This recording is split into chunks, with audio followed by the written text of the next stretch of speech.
12월 14일 새벽 예배 다 함께 사도신경 하심으로 하나님께 올려드리겠습니다.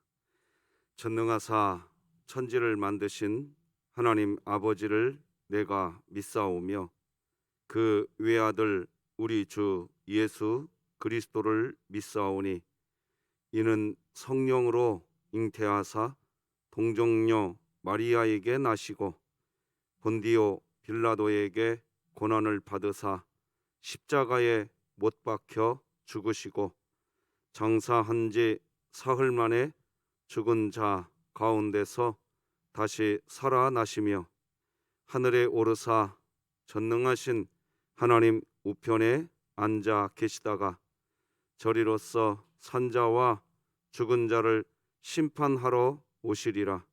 성령을 믿사오며 거룩한 공회와 성도가 서로 교통하는 것과 죄를 사하여 주시는 것과 몸이 다시 사는 것과 영원히 사는 것을 믿사옵나이다. 아멘. 찬송가 312장 하나님께 찬양드리겠습니다.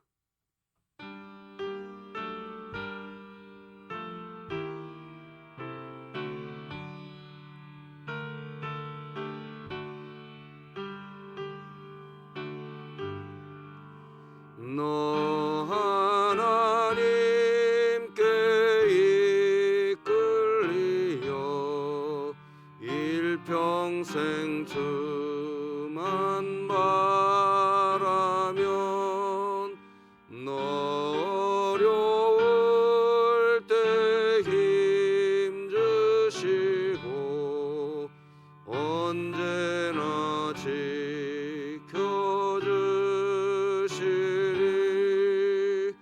주 크신 사랑 믿는 자 그 반석 위에 서리라. 너 설레는 맘 가다듬고 희망 중 기다리면서 그은혜로신 주의 뜻과 사랑에 만족하여라. 우리를 불러주신 주 마음에서 원하신다. 주 찬양하고 기도하며 내 본부님 쏟아라. 주 약속하신 모든 은혜 내게서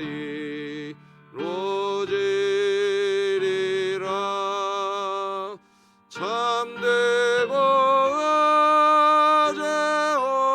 의제하는 자 주께서 기억하시리.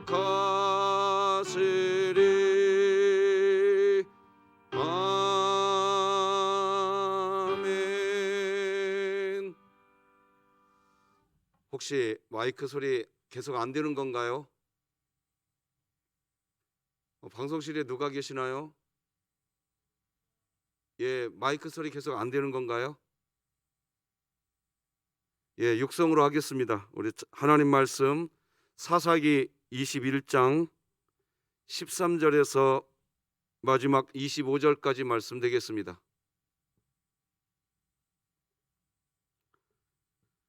사사기 21장 13절에서 25절까지 저와 여러분이 한 절씩 교독하시겠습니다. 방송실 안 되는 것 같고 너무 마음 쓰지 마세요. 제가 목소리 크게 할 테니까 편안하게 예배 드리세요. 자, 13절 제가 먼저 읽겠습니다. 하나님의 말씀입니다. 온 회중이 림몬 바위에 있는 베냐민 자손에게 사람을 보내어 평화를 공포하게 하였더니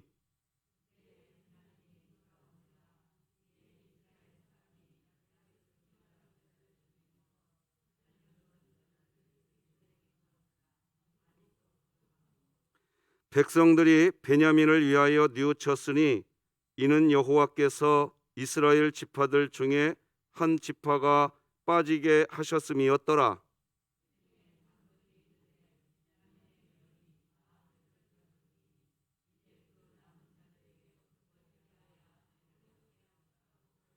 또 이르되 베냐민 중 도망하여 살아남은 자에게 마땅히 기업이 있어야 하리니 그리하면 이스라엘 중에 한 지파가 사라짐이 없으리라.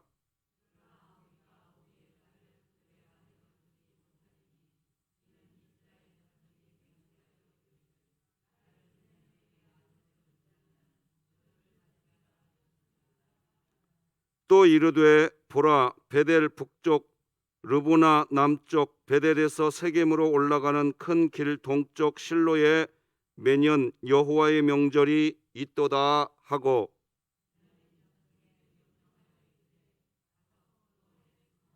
보다가 실로의 여자들이 숨을 추러 나오거든 너희는 포도원에서 나와서 실로의 딸 중에서 각각 하나를 붙들어 가지고 자기의 아내로 삼아 베냐민 땅으로 돌아가라.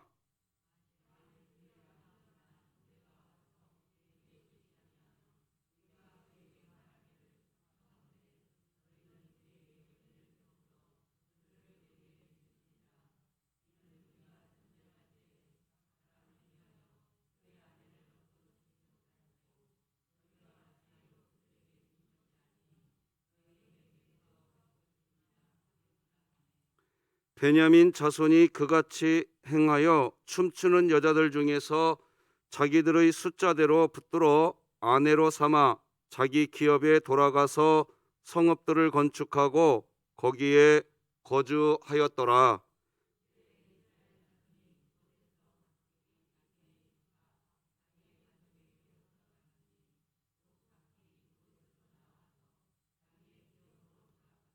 함께 읽겠습니다. 그때에 이스라엘의 왕이 없으므로 사람이 각기 자기의 소견에 오른 대로 행하였더라. 아멘. 자, 우리 선포 같이 또 선포하십시다. 시작. 하나님의 말씀이 나를 신방하게 하라. 이 또한 지나가리라. 아멘. 자, 우리의 간절한 기도지요. 시작. 주여 주님의 뜻을 이루시고 이 땅을 코로나로부터 회복시켜 주소서. 아멘. 변함없이 3분간의 기도 사역을 잊지 마시고 삶의 현장에서 살아가시다가 잠깐 일을 내려놓고 기도하는 시간이 꼭 있으시기를 바랍니다. 하나님의 세밀한 음성을 듣게 되실 겁니다. 오늘은 사사시대의 악함을 보라, 이런 제목으로 말씀 나누겠습니다. 제 육성 목소리가 들리시나요? 이런 때는 목소리 큰 것도 은혜입니다. 너무 뭐가 문제인지 여러분 마음속으로 왜 이렇게 돼? 왜 저렇게 돼? 여기에 초점 맞추지 마시고 이 시간 이런 상황임에도 불구하고 그냥 하나님께만 초점 맞추시기 바랍니다. 누가 잘못해서 이렇게 되고 있는 거야? 여러분 예배 시간에 그런 사탄의 공작에 넘어가지 마시고 이 시간 이 예배가 끝나고 나서 만약 내가 하나님의 부름을 받게 된다고 한다면 지금 이 예배가 내 인생의 마지막 예배가 될 수도 있는 겁니다. 그러므로 하나님 예배하는 데만 초점 맞추시길 바랍니다. 우리는 어제 함부로 입을 열지 말고 급하게 말하지 말고 그리고 마땅히 말을 적게 하라는 교훈의 말씀을 나눴습니다. 사사시대의 마지막 내용, 사사기 마지막 내용을 살펴보고 있는데 정말 하나님을 왕으로 모시지 않고 사는 그런 사람들의 모습에는 성경이 표현하고 있는 그대로 정말 자기 소견에 옳은 대로 살아갈 뿐 그것뿐입니다. 살아가는 내용을 보면 그저 자기 감정풀이뿐입니다. 심지어 자신들끼리 서로 미워하고 하나님의 일을 하겠다고 하면서 시기하고 하나님의 일을 하겠다고 하면서 싸웁니다. 어제 우리가 살펴본 내용이 그거 아닙니까? 베냐민 지파 하나 살리겠다고 길르앗 야베스 사람들을 다 죽여버립니다. 그 일 해서 뭐 하려고 그 일을 하느냐 이겁니다. 그런데 이런 일들이요, 우리에게 있는 일이라는 것입니다. 그러므로 우리의 신앙생활의 초점이 어디에 있어야 되느냐? 하나님께 있어야 됩니다. 일에 있는 게 아닙니다.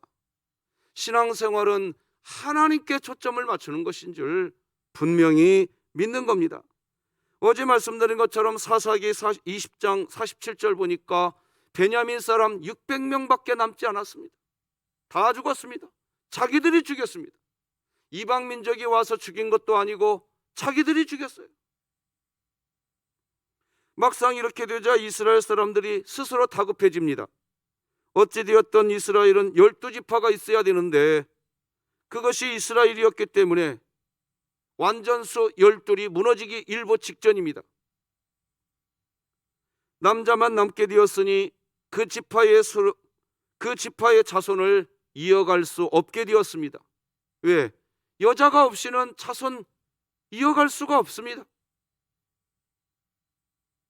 그래서 이스라엘 백성들이 베냐민 지파가 멸절되는 것을 막아야겠다고 하면서 내놓은 방책이 자신들이 총회를 소집했습니다. 총회를 소집했는데 그 총회에 참석하지 아니한 길르앗 야베스 사람들을 다 죽여버리고 처녀 400명만 남겨서 그 여자들을 강제로 끌어다가 베냐민 지파에게 줘버립니다. 정말 어이가 없는 일들입니다. 그런데 그들은 또 왜 그 일을 하느냐? 봐라, 이렇게 하니까 이 일이 성사가 되지 않았느냐 이겁니다. 지금 끝까지 그 일에만 초점이 맞춰져 있는 겁니다.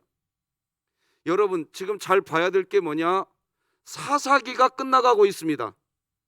그리고 오늘 이따가 보겠지만 오늘 맨 마지막 절 25절을 여러분들이 미리 한번 성경책을 보시면 결국 25절이 뭐라고 끝냅니까? 자기 소견에 옳은 대로 행하더라. 이게 사사시대입니다. 그런데 자기 소견에 옳은 대로 왜 하게 되느냐? 하나님께 초점이 맞춰져 있지 않고 일에 초점이 맞춰져 있기 때문에 이렇게 되는 겁니다. 그게 사사시대였다는 겁니다. 정말 치졸하고 책임성 없는 일들을 진행시킵니다. 어떻게 하나님의 백성들이 하나님의 이름으로 하나님의 일을 의논하다가 하나님의 이름으로 내린 결정이 어떻게 길르앗 야베스 사람들을 다 쳐 죽이고 어떻게 생떼 같은 처녀 400명을 누구의 마음대로 그 여인들을 잡아다가 베냐민 사람들에게 주냐 이겁니다. 누구의 권한입니까 도대체? 그런데 그 일을 합니다.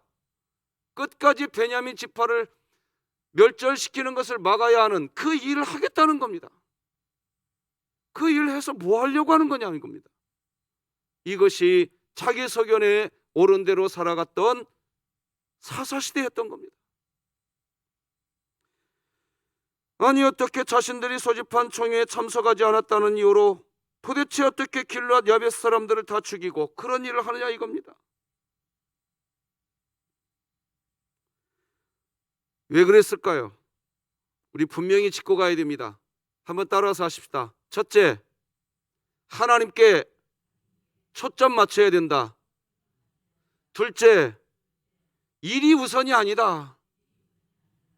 도노히 설교해 드렸습니다. 사사기는 일을 우선하면서 사사시대가 돼버린 겁니다. 그렇게 지금 마무리되고 있는 겁니다. 잠언 16장을 보면 하나님께서 이런 말씀하십니다. 잠언 16장 2절, 사람의 행위가 자기 보기에는 모두 깨끗하여도 여호와는 심령을 감찰하시느니라. 여러분, 이게 무슨 말일까요? 사람의 행위가 자기 보기에는 모두 깨끗하다.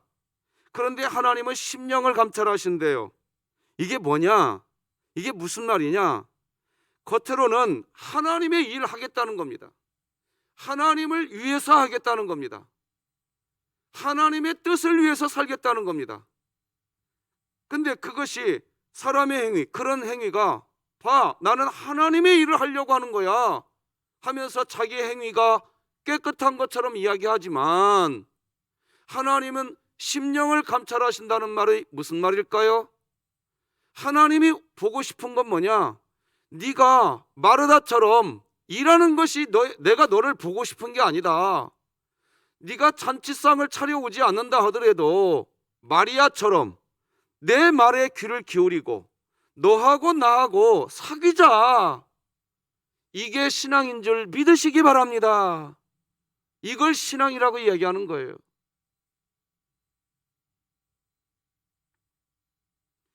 자, 이스라엘 사람들 좀 더 보십시다. 베냐민 지파가 멸절되는 것을 막자고 중요한 결정을 내렸습니다. 그러나 자기들은 책임지지 않아요. 우리가 어제 살펴본 것처럼 자기 딸들은 베냐민 지파에게 주지 말자 미리 결정해 버렸습니다. 그러니까 자기들이 손해볼 것은 처음부터 다 손을 다 그어놓고 다른 사람 잡아다가 죽이는 일만 하는 겁니다. 그 결정만 하고 있습니다. 자신들의 행위가 깨끗하게 보이겠죠. 누가 뭐라고 해도 봐, 우리가 이렇게라도 했으니까 베냐민 지파가 멸절되는 거 막았잖아. 자, 그런데 다시 따져봅시다. 베냐민 지파가 멸절되도록 베냐민 지파를 죽인 사람들이 도대체 누굽니까? 자기들이 죽였습니다. 자기들이 죽였다고요. 그 회의에 누가 참석했을까? 참 궁금하지 않을 수가 없습니다. 자, 그런데 문제는 뭐냐? 그렇게 이제 하나님의 영광을 위해서 그 일을 하겠다고 그 일을 결정을 해 나가는데, 그 회의에 참석한 사람들이 다 같은 마음이었다는 겁니다. 맞아요. 우리 딸들은 베냐민 지파에게 줄 수 없습니다. 다 같은 마음이었어요. 누구 한 사람의 마음이 아니었던 겁니다. 우리는 바로 여기에서 조심해야 됩니다. 하나님의 일을 하겠다고 뭔가를 결정을 할 때에 그런 인간의 정력에 동의가 되는 회의 멤버들이 있을 수 있습니다. 그래서 그 회의 멤버들이 이게 하나님의 영광이라는 이유로 동조해 줍니다.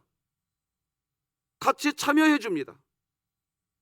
그리고 그 일을 해 나갑니다. 그러니까 같이 손을 잡는 거죠. 그 잠언서 아까 16장 2절 이후에 5절을 성경은 이렇게 기록하는 겁니다. 개역개정과 새번역 성경 두 개를 다 같이 읽어보십시다. 같이 읽어봐요. 시작. 무릇 마음이 교만한 자를 여호와께서 미워하시나니 피차 손을 잡을지라도 벌을 면하지 못하리라. 주님께서는 마음이 거만한 모든 사람을 역겨워하시니 그들은 틀림없이 벌을 받을 것이다. 자, 이런 겁니다. 회의를 할 때에 몇몇 사람들이 뜻이 같아. 그래서 손을 잡아. 자, 오늘 회의할 때 이렇게 결정해 나갑시다. 여러분, 이거 정말 악한 겁니다. 이렇게 해서 이 일 끝냅시다. 그러니까 어디에 초점이 있냐? 하나님께 초점이 있는 게 아니라 자기들이 원하는 그 일에 초점이 있는 겁니다. 지금 사사시대가 뭘 보여주고 있는지, 사사기의 마지막이 뭘 이야기하고 있는지를 우리는 봐야 합니다. 베냐민 지파가 멸절되지 않게 하게 우리는 하나님이 원하시는 거, 맞습니다. 베냐민 지파가 멸절되지 않는 거 하나님이 원하는 거 맞습니다. 하나님의 일 맞습니다. 그걸 아니라고 이야기할 수 없습니다. 그런데 그렇게 해서 베냐민 지파가 남게 되었다고 해도 그것이 누구의 영광이 되겠습니까? 자기들의 영광이 이외에 아무것도 아닌 겁니다. 그걸 하나님이 영광 받으시겠습니까? 그걸 하나님의 일이라고 나중에 하나님께 예배 드릴 수 있겠습니까? 아무것도 아닌 것입니다. 그래서 어제 살펴본 것처럼 베냐민 지파가 없어지게 놔두지 않도록 뭔가 일을 해야 한다고 하면서 우리가 살펴보았지 않습니까? 번제와 화목제를 드립니다. 오늘 이스라엘 중에 한 지파가 없어지게 하시나이까 하더니 이튿날에 백성이 일찍이 일어나 거기에 한 제단을 쌓고 번제와 화목제를 드렸더라. 다시 말씀드리지만 하나님의 이름으로 뭔가를 하려고 하고 있습니다. 그런데 하나님을 모르고 있기 때문에 그들이 뭔가를 하면 할수록 악한 일만 만들어냅니다. 아니, 어떻게 베냐민 지파의 멸절을 막아내기 위해서 내린 결정이 어떻게 자신들과 같은 동족 길르앗 야베스 사람들을 모조리 죽이는 결정을 하게 될 수 있냐 이겁니다. 어떻게 처녀 400명을 억지로 잡아서 베냐민의 남자들에게 갖다 줄 수 있겠냐 이겁니다. 어떻게 해서 베냐민 지파가 사라지지 않고 자손을 낳고 그 지파가 존속되는 상태가 되면, 그렇게만 되면 그것이 선인가요? 그 일이 원하는 대로 이루어지면 그것이 하나님의 영광이냐 이겁니다. 아무것도 아닙니다. 오히려 그것은 악인 것입니다.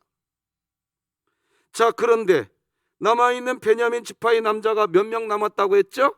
600명이라고 그랬습니다. 자, 그런데 길르앗 야베스에서 잡아온 여인이 몇 명이라고 그랬죠? 400명이라고 그랬습니다. 200명이 부족한 겁니다. 여전히 200명이 부족하다는 게 오늘 본문 14절입니다.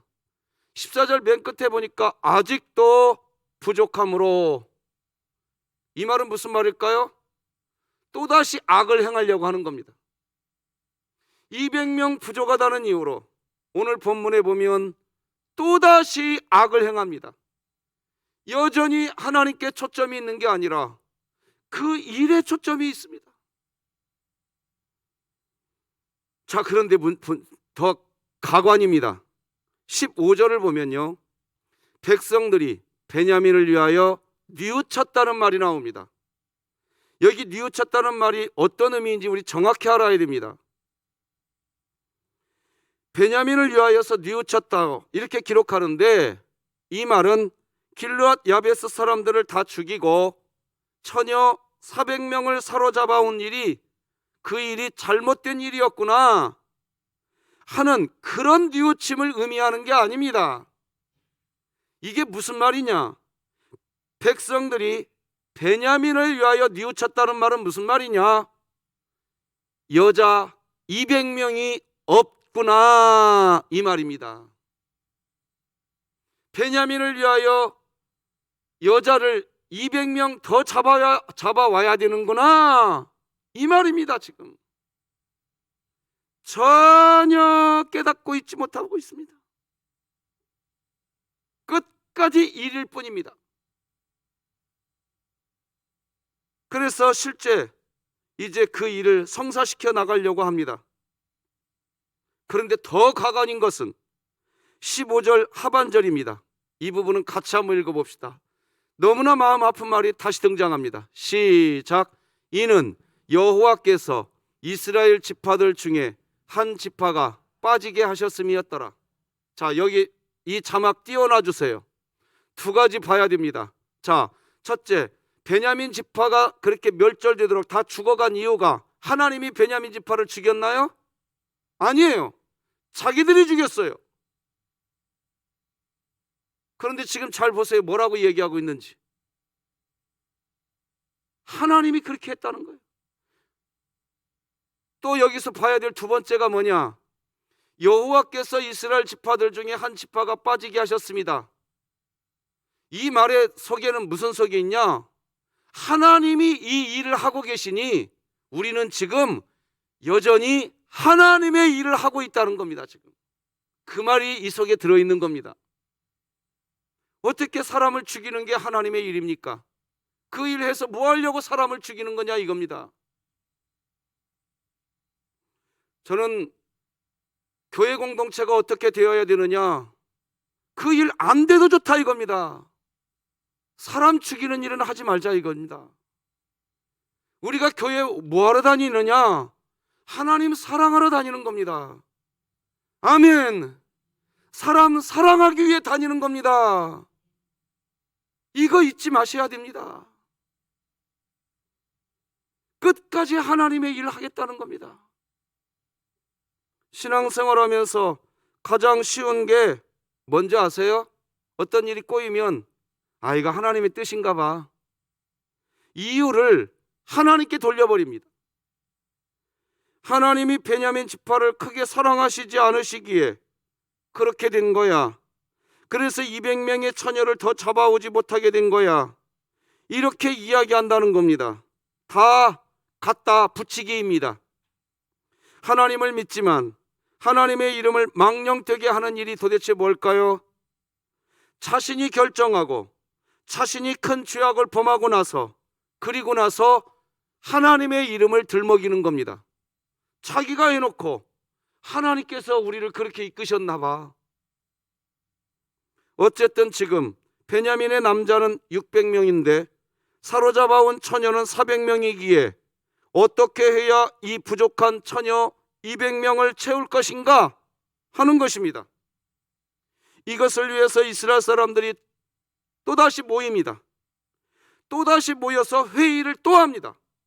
그런데 그 회의를 할 때 다시 보시겠지만 베냐민 그 사람들을 위해서 자기들의 딸은 주지 말자, 이것부터 결정합니다. 자, 15, 16, 17, 18절 다 같이 한번 읽어봅시다. 시작. 회중에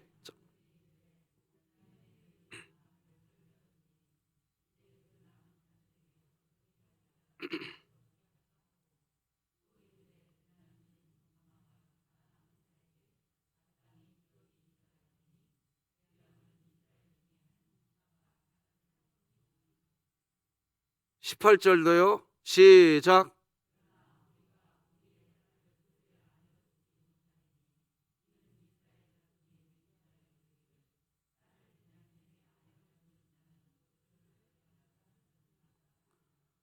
딸을 베냐민에게 주는 자는 저주를 받으리라. 누가 한 말입니까? 다 자기들이 지어낸 말입니다. 자기 딸 주고 싶지 않아서 자기들이 지어낸 얘기입니다. 정 그 일을 하고 싶으면 내 딸을 보내겠다고 말을 해야 되지 않겠습니까? 근데 그것은 원천적으로 봉쇄시켜 놔버립니다. 그리고 이제 어떻게 해야 됩니까? 이제 남은 200명, 부족한 200명 어떻게 해야 되냐 이겁니다.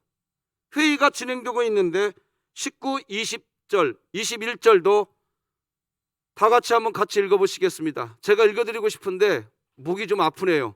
같이 읽어봅시다. 시작.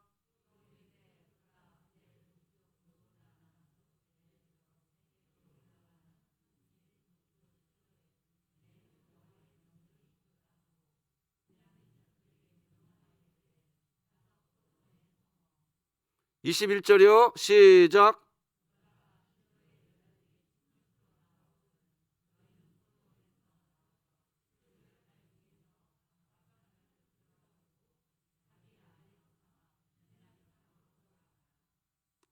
자, 한마디로 정리하면 이것입니다. 어떤 여자를 잡아다가 베냐민에게 갖다 줄 것인가? 실로의 여자들이 춤을 추러 나오거든 너희는 포도원에 나와서 실로의 딸들 중에서 각각 하나를 붙들어 가지고, 그러니까 이게 무슨 말이냐, 그냥 이해하기 쉽게 제가 정리해 드릴게요. 어떤 행사를 열자 이겁니다. 그래서 행사가 열렸고 여인들이 와서 춤을 추는 겁니다.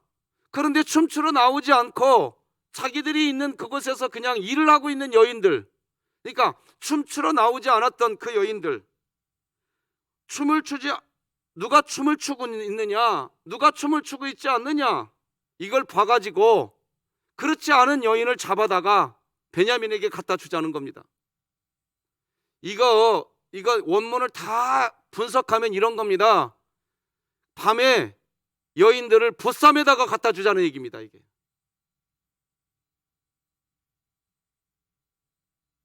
이건 정말 더 어처구니 없는 짓입니다. 이건 정말 법도 아니고요, 정의도 아니고, 이건 정말 콩가루 집안입니다.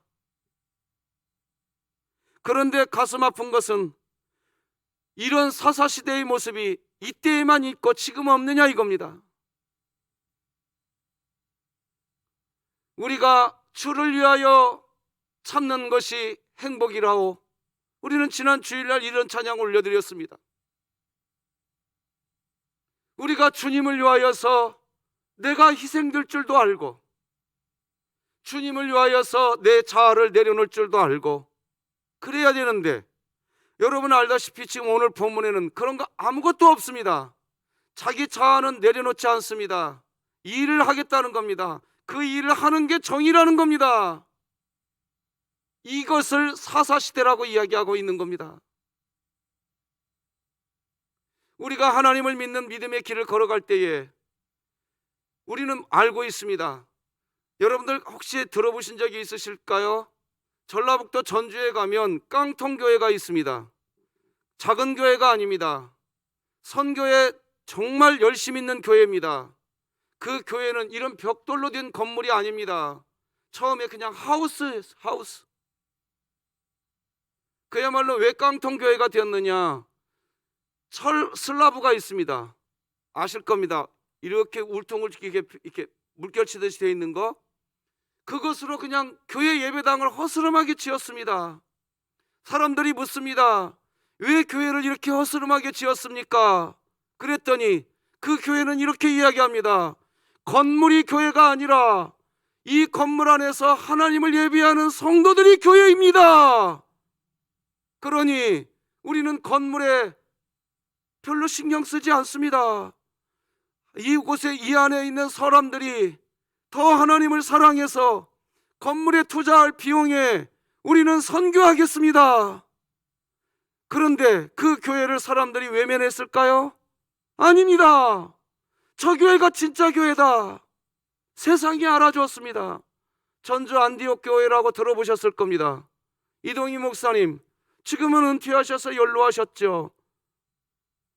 우리가 뭘 봐야 될까요? 제가 왜 갑자기 이런 얘기 여러분들에게 드릴까요? 여러분, 우리의 신앙생활의 흐름이 어디로 가야 되냐 이겁니다. 우리 믿음의 방향이 어디로 가야 되냐 이겁니다. 참으로 안타까운 시절을 지내가고 있는 이때에 사사시대의 모습이 지금은 없느냐 이겁니다. 왜 이렇게 되었습니까? 왜 한국교회는 이렇게까지도 건물에 목을 매달게 되었고, 왜 한국교회는, 여러분, 더 이상 이런 얘기한다는 것이 마치 선배 목사님들을 제가 나쁘게만 이야기하는 것 같아서 이렇게 설교하는 것, 이런 설교도 좋은 설교는 아닌 것 같습니다. 그래, 너는 의롭고 다른 사람들은 다 악하더냐? 그럴 것 같아서 이렇게 설교하는 것도 안 될 것 같습니다. 그러나 이제는 깨달아야 됩니다. 코로나19를 하나님이 왜 허락하셨을까요? 말라기서를 보면 차라리 이 성전문을 닫을 자가 있었으면 좋겠다 했었습니다. 실제로 우리는 작년과 올해 지금도 성전문을 닫고 있는 형국이 지금도 있습니다. 한 마리의 참새가 공중을 날아다니다가 떨어지는 것도 하나님의 뜻이 아니면 있을 수가 없다고 믿는 게 우리 기독교의 믿음입니다. 그렇다면 지금 이 모습을 바라보면서 하나님께서 왜 예배당의 문을 지금도 활짝 열지 않고 있으실까요? 예배당에 모여서 자기들끼리 결정하고 무슨 일을 하는 것 같기는 한데 사사시대와 같지는 않았을까? 하나님이 우리를 바라볼 때에 사사시대와 같은 짓들을 하고 있지는 않았었을까? 이게 비통한 우리가 깨달아야 될 교훈인 겁니다. 하나님 사랑, 사람 사랑, 하나님 영광, 하나님 나라, 이게 진흥교회 복음을 영화롭게 하는 사랑의 공동체의 모토인 줄 믿으시길 바랍니다. 모토인 것을 믿으시기 바랍니다. 성도 여러분들이요, 오늘날 우리들이 지금 뭘 하고 있습니까? 뭘 하고 있냐 말이야. 그런 측면에서 이 새벽 추운 날, 주여 내가 한마디의 기도라도 아버지 앞에 쓰임받기를 원합니다 하고 이곳에 오신 여러분들 진심으로 감사하고 축복합니다. 누군가는 깨어서 이때에 아버지여, 아버지의 뜻을 이루어 달라고, 나의 뜻을 이루기 위한 것이 아니라 주님의 뜻을 이루기 위하여서 아버지여, 아버지의 나라가 임하게 해달라고 기도해야 할 주의 백성들이 하나님에게 필요했던 것입니다. 하나님은 그런 일꾼들을 오늘 이 새벽에도 잠에서 깨우셔서 얘야, 너의 기도 한마디 한마디를 통하여 내가 주의 뜻을 이룰 것이니라 말씀 맺겠습니다. 하나님의 백성들이 하나님의 이름으로 하나님의 일을 의논하다가 하나님의 이름으로 내린 결정이 이런 결정을 내릴 수 있을까요? 이유가 뭘까요? 하나님이 어떤 분이신지를 몰라도 단단히 모르기 때문입니다. 철저히 인간적인 생각을 하는 사람들이 신앙 공동체 안에서 신앙의 이름으로 뭔가를 결정해 가는 것, 그것이 이 시대의 문제입니다.